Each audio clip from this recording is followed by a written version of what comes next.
طلعت نتائج الفحوصات اللي أخذناها من وسط الجدران، من داخل الجدران في قصيرات عاد، وفيها مادة الكولوجين، وارسلناها كما شاهدتم بأخذ العينات واستخدامنا للطريقة الصحيحة لأخذ العينات. طلعت النتائج من جامعة أريزونا بأمريكا.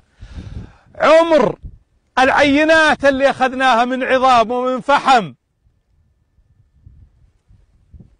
2800 عام و2700 عام و2300 عام من الوقت الحاضر. بهذا الاكتشاف الذي يعود إلى 2800 عام من الوقت الحاضر، وبسيل الأدلة المادية التي جمعها، وآيات القرآن الكريم التي تصف مساكنهم، والغوص في مدونات المؤرخين، يصل عيد اليحيى إلى موطن أحفاد قوم عاد، وبالتالي فإن سكن الأحفاد هو سكن الآباء، وأرض الأفلاج امتدادا إلى اليمامة هي موطن قوم عاد الأصلي. شيء عظيم، شيء مذهل، شلون جدران باقية إلى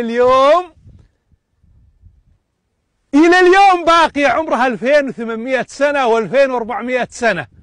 هذا دليل أن الناس، هذه الذاكرة الشعبية يسمونها قصيرات عاد. ما في اسم بالسعودية اسمه قصيرات عاد إلا هذا الاسم.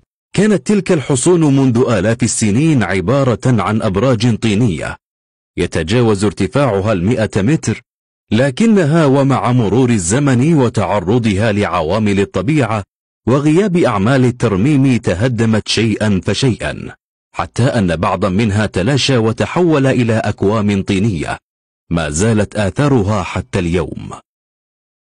الآن اكتملت الأدلة القرآنية، الآيات. قوم عاد الله ما ذكرهم بالقرآن اعتباطا، وسورة كاملة اسمها الأحقاف لهم، وسذكرهم في سورة الذاريات، وأكثر من 27 آية عن قوم عاد إلا لأهمية قصوى. وقوم عاد وثمود وقد تبين لكم من مساكنهم